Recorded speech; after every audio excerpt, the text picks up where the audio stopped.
bien le bonjour mes histo-curieuses et mes histo-curieux et bienvenue dans ce tout nouvel épisode de Contrôle H. Aujourd'hui, on lance notre épisode avec quelques mots. Sous les pavés, la plage. Une phrase assez simple, presque poétique, et pourtant derrière ces quelques mots griffonnés à la hâte sur les murs de Paris en mai 1968, il y a tout un imaginaire. Celui d'une jeunesse qui a rejeté l'autorité, qui rêve de liberté et qui veut renverser un monde qu'elle juge trop rigide, trop vieux et trop étouffant. Parce que quand on pense à mai 68, on a tous plus ou moins les mêmes images en tête. Des étudiants en colère dans le quartier latin, des barricades faites de pavés arrachés, des affrontements avec les forces de l'ordre et des slogans devenus mythiques. Une sorte de révolte romantique, presque théâtrale, portée par des figures étudiantes et une envie de tout changer. Dans ce récit-là, tout semble plutôt clair. D'un côté, une jeunesse rebelle. De l'autre, un pouvoir incarné par le vieil homme de 1945, Charles de Gaulle, symbole d'un ordre ancien qui vacille. Et entre les deux, une confrontation qui donne l'impression que la France est au bord de la révolution. Mais voilà, cette image est à la fois vraie et profondément incomplète. Parce que mai 68, ce n'est pas seulement des étudiants dans les rues de Paris. C'est pas seulement une crise politique spectaculaire. Et ce n'est peut-être même pas une révolution, en tout cas pas au sens où on l'entend habituellement. Très vite, le mouvement dépasse les universités. Les usines s'arrêtent, les travailleurs se mettent en grève par millions et le pays tout entier se retrouve paralysé. On ne parle plus seulement de contestation étudiante, mais d'une crise sociale d'ampleur totalement inédite. Alors qu'est-ce que c'est exactement mai 68 ? Une révolution manquée, une explosion sociale incontrôlée, ou le moment où toute une société se met soudainement à douter d'elle-même. Parce que sous les pavés, il n'y a peut-être pas que la plage. Mai 68, étudiants, ouvriers et souffle révolutionnaire, c'est ce que nous allons voir tout de suite dans Contrôle H.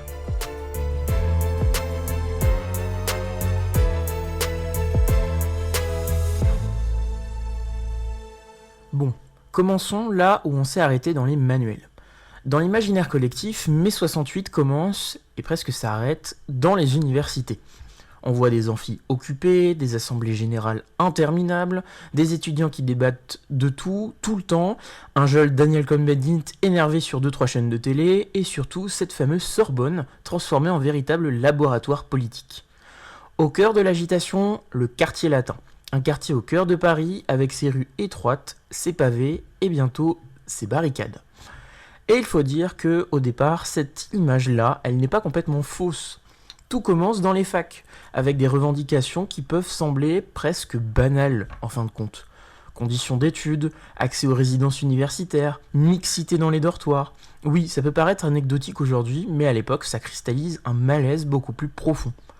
Une jeunesse qui étouffe dans une société qu'elle juge rigide, hiérarchique et autoritaire. Et là, j'ai envie de vous poser une première question. Quand vous pensez à une révolution, vous imaginez quoi, vous ? Des leaders, un programme politique clair, un objectif précis ? Renverser un régime ? Prendre le pouvoir ? Parce que mai 68, au départ, c'est littéralement tout l'inverse. Il n'y a pas de chef unique, il n'y a pas de plan bien défini. C'est juste une contestation qui monte, et qui finit par exploser comme une cocotte minute. Les manifestations se multiplient, les tensions avec la police aussi, et très vite, on assiste à ces fameuses nuits d'émeutes dans Paris. Les pavés volent, les barricades se dressent, les slogans fleurissent sur les murs, et là on pourrait se dire « Ok, on a une bonne crise étudiante comme il faut. » Classique. Sauf que, ce qui est fascinant avec mai 68, c'est la vitesse à laquelle tout bascule. Parce qu'à partir de la mi-mai, quelque chose change d'échelle. Et pas qu'un peu. Les ouvriers entrent dans la danse. Et là, on ne parle pas de quelques débroillages isolés. On parle d'usines entières qui s'arrêtent, d'occupations massives, d'un mouvement ouvrier qui s'étend comme une traînée de poudre dans tout le pays.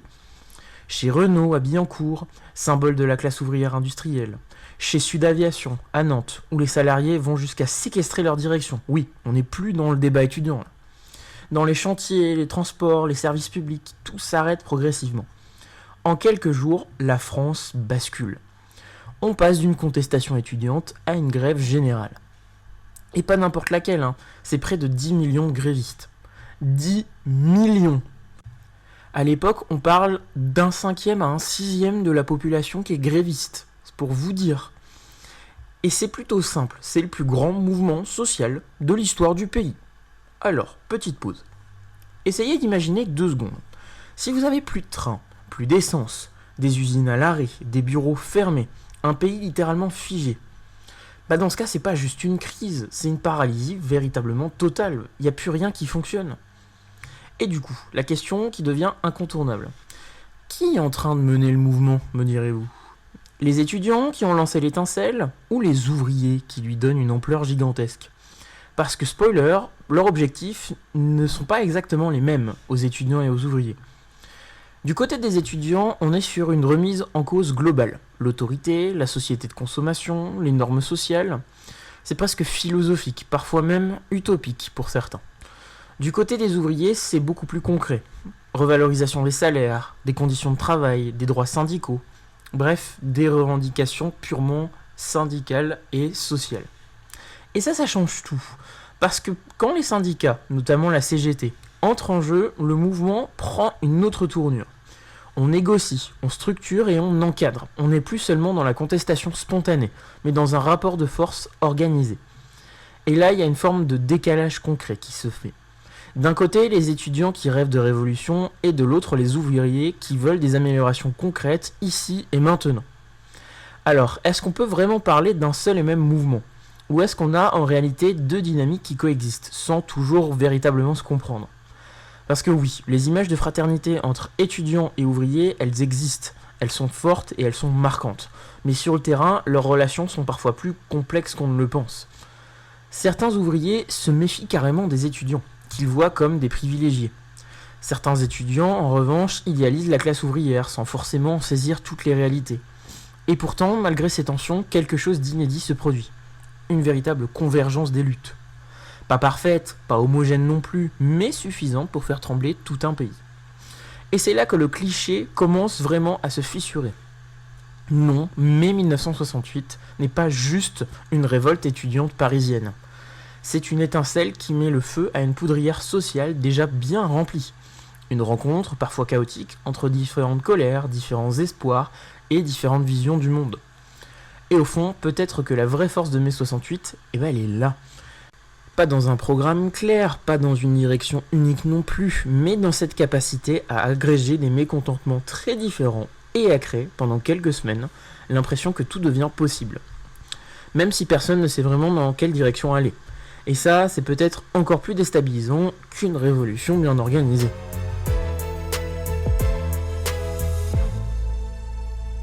Bon, à ce stade, un petit récap s'impose. Pour rappel, on a un pays paralysé, des millions de grévistes et des étudiants dans la rue, avec des usines occupées à droite et à gauche. Franchement, si vous deviez parier sur quelque chose là comme ça, est-ce que vous diriez que le pouvoir est sur le point de tomber ? Parce que c'est exactement l'image qu'on garde de mai 68.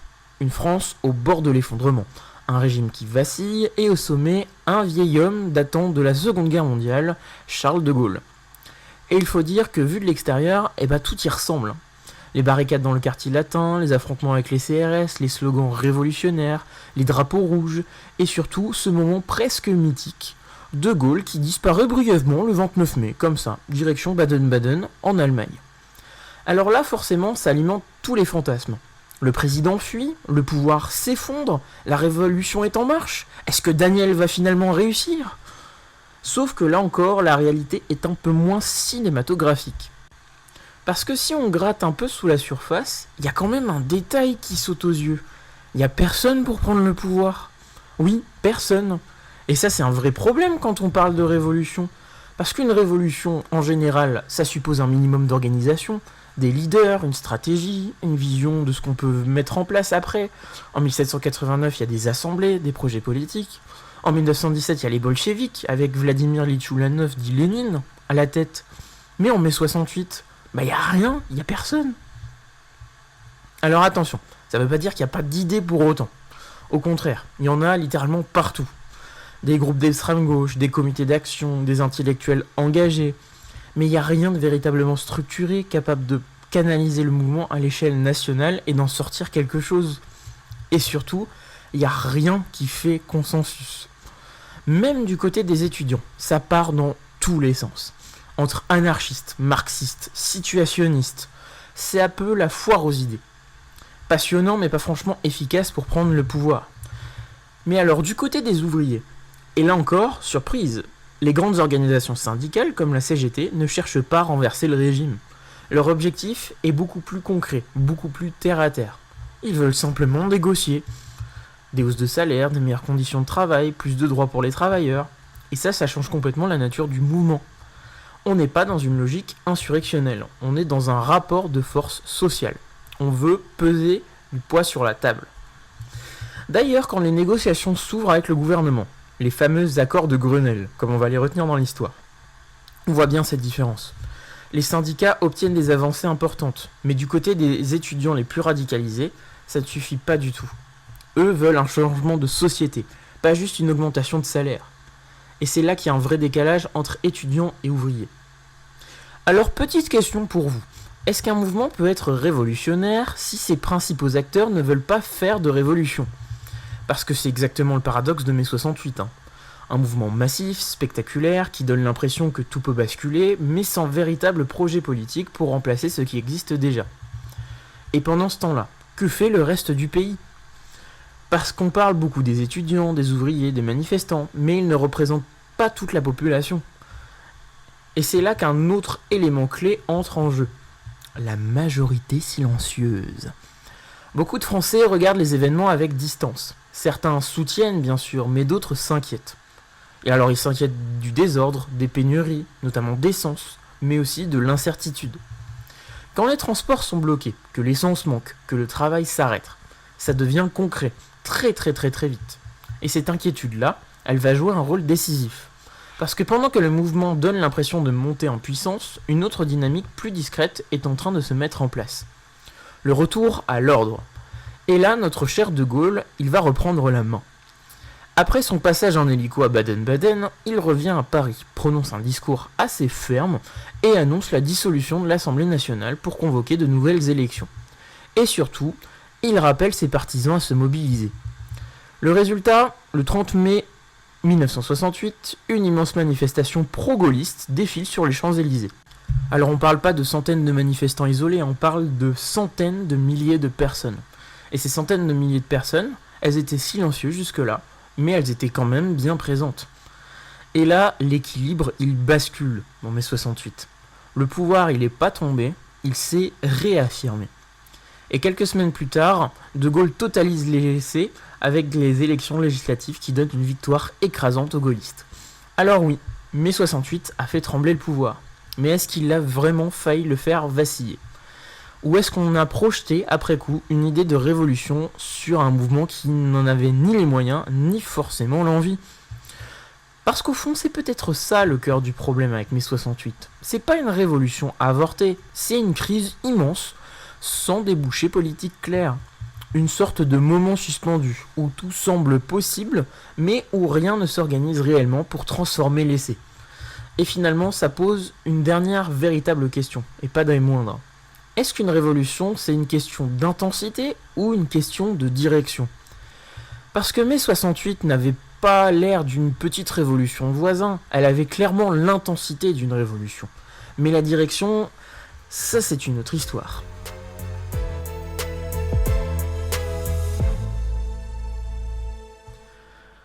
Mais enfin, on arrive à la grande question qui divise encore les historiens, mais aussi les Français de nos jours. Est-ce que mai 68 c'est un échec, ou est-ce que c'est le moment où tout a basculé ? Parce que soyons honnêtes, selon les discussions, les repas de famille, ou même les commentaires en ligne, on tombe souvent dans deux camps très opposés. D'un côté, on a ceux qui disent « tout ça pour ça », des grèves, des barricades, un pays paralysé pour finalement revenir à la normale quelques semaines plus tard, avec à la fin une victoire politique de Charles de Gaulle et de son camp. Bref, beaucoup de bruit, peu de résultats. Et de l'autre côté, il y a la version inverse. Mai 68 a tout changé. La société, les mœurs, l'éducation, le travail, rien ne serait resté intact après. Mais alors, qui a raison dans tout ça ? Eh bien comme souvent en histoire, aucun des deux. Ou plutôt, un peu des deux. Mais pas pour les raisons qu'on croit. Commençons par le concret. Parce que mai 68, ce n'est pas juste des slogans et des pavés. Il y a aussi des résultats très tangibles. Après les négociations entre le gouvernement et les syndicats, notamment la CGT, on aboutit au fameux accord de Grenelle, dont on a parlé un peu plus tôt. Et là, il se passe des choses très réelles. Augmentation du salaire minimum, reconnaissance de droits syndicaux qui n'existaient pas avant, amélioration des conditions de travail pour les ouvriers. Donc ce n'est pas rien pour autant. Les travailleurs obtiennent des avancées immédiates, concrètes et surtout mesurables. Mais si on s'arrêtait là, on passerait complètement à côté de l'essentiel. Parce que l'impact le plus profond de mai 68, il n'est pas forcément là où on l'attend. Il est surtout dans les mentalités. Et ça, c'est beaucoup plus difficile à mesurer après coup. On peut commencer par un exemple simple. Avant mai 68, la société française est encore très marquée par une logique d'autorité verticale. À l'école, à l'université, dans l'entreprise, on obéit à sa hiérarchie. On ne discute pas vraiment. Les hiérarchies sont assez fortes et les rôles sont bien définis. Pour faire simple, c'est comme ça et c'est pas autrement. Mais après 68, après il y a quelque chose qui change. Pas du jour au lendemain bien sûr. On n'est jamais comme ça dans l'histoire. Il n'y a pas vraiment de rupture. Mais progressivement, l'idée que l'autorité peut être contestée devient beaucoup plus acceptable. On questionne les profs, on discute les décisions, on remet en cause les chefs, les institutions, les normes établies. Et ça, c'est une transformation assez profonde quand même. Même chose dans le monde du travail. Avant 68, la parole des salariés est très encadrée. Après, elle devient plus légitime, plus structurée. Les syndicats gagnent en reconnaissance, les conflits sociaux deviennent beaucoup plus visibles qu'avant. Mais là où le changement est encore plus frappant, c'est dans la sphère privée. Pourquoi ? Parce que les relations entre générations changent. On a des rapports hommes-femmes qui évoluent. On commence à changer de procédé concernant l'éducation des enfants. Et surtout, un gros sujet qui arrive, la sexualité. Et attention, on ne parle pas d'un grand soir culturel, mais d'un glissement progressif. Les normes deviennent beaucoup plus souples, les comportements beaucoup plus libres et les débats plus ouverts qu'avant. Ça ne veut pas dire qu'ils n'existaient pas avant, mais ils sont beaucoup plus tolérés qu'avant. Et là, j'ai envie de vous poser une petite question. Est-ce que vous connaissez une autre période de l'histoire française où les règles sociales changent aussi vite en aussi peu de temps ? Car au fond, c'est ce qui rend mai 68 aussi particulier. C'est pas une révolution politique classique, c'est pas un changement de régime, on l'a montré, c'est une transformation assez diffuse, culturelle, presque invisible sur le moment, mais massive, avec un sacré recul. Et c'est pour ça que les deux lectures extrêmes, ça ne servait à rien et ça a tout changé, sont toutes les deux insuffisantes. Parce qu'elles se projettent sur un mai 68 en attente de révolution politique. Alors que ce qui se joue, c'est autre chose. Une révolution des normes sociales. Et ça ne se voit pas forcément dans les jours qui suivent. Ça se mesure sur des décennies. Par exemple, la manière dont on parle aujourd'hui d'autorité à l'école, la manière dont on conçoit la liberté individuelle, la place du débat dans les institutions, ou même plus largement, l'idée que la société peut être contestée en permanence. Eh bien tout ça, ça vient en partie de cette période-là. Mais attention pour autant à ne pas tomber dans l'excès inverse. Parce que non, mai 68, ce n'est pas la cause unique de toutes les évolutions sociales depuis 50 ans. Ce serait beaucoup trop simple et beaucoup trop propre de dire ça. Il y a des évolutions économiques, politiques et internationales qui jouent aussi un rôle énorme. Mais mai 68 agit comme un accélérateur, un moment de rupture symbolique. Un moment où une génération tout entière dit « on ne veut plus fonctionner comme avant ». Et même si tout ne change pas immédiatement, quelque chose est cassé dans le rapport à l'ordre établi. Alors au fond, peut-être que la vraie question n'est pas est-ce que mai 68 a réussi ou échoué, mais plutôt qu'est-ce qu'une révolution quand elle ne prend pas le pouvoir mais change les esprits. Parce que si on regarde les pavés de 68 aujourd'hui, ils n'ont pas renversé un régime, mais ils ont peut-être déplacé quelque chose de beaucoup plus durable. La manière dont la société se regarde elle-même. Bref, la société à papa, elle a pris un coup.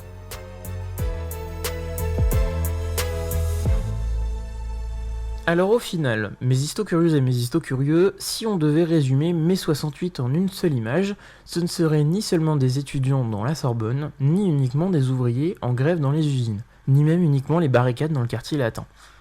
Ce serait plutôt un pays entier qui, pendant quelques semaines, s'arrête. Un pays où tout le monde parle, débat, s'engueulent, rêvent, bloquent, négocient, sans vraiment savoir où tout ça va mener. Parce qu'au bout du compte, le pouvoir politique, il ne tombe pas. Charles de Gaulle revient, reprend la main, dissout l'Assemblée nationale et gagne largement les élections. L'ordre institutionnel, il tient bon. Mais quelque chose, malgré tout, ne redevient pas exactement comme avant. Et c'est là que mai 68 devient hyper intéressant. C'est pas une révolution qui aurait renversé l'État.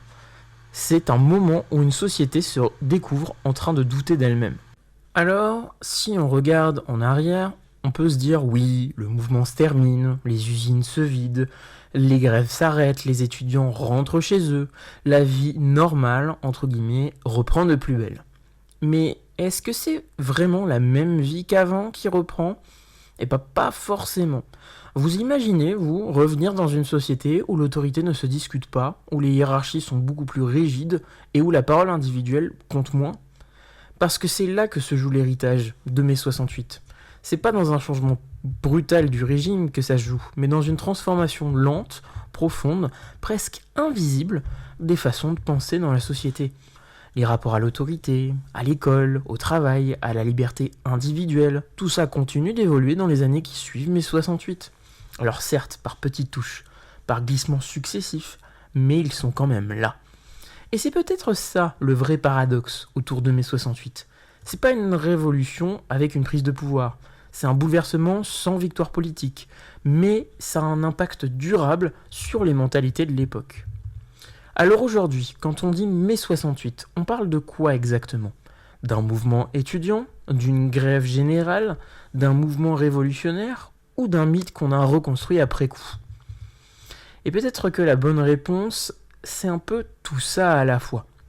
Mais surtout, c'est et avant tout une question ouverte. Une question sur le pouvoir, sur la contestation, sur la capacité d'une société à se transformer sans pour autant s'effondrer. Et si vous êtes encore là après tout cet épisode, chapeau à vous, vous venez de survivre à un voyage assez intense dans le chaos organisé de 1968. Pour finir cet épisode, j'ai envie de vous poser une ultime question. Est-ce qu'on a vraiment tout compris à mai 68 ou est-ce qu'on continue, encore aujourd'hui, à en reconstruire le récit ? Parce qu'au fond, les pavés, eux, ils sont toujours là. Je vous remercie de votre fidélité et vous dis à très bientôt pour un nouvel épisode de Contrôle H. Ciao ciao les amis!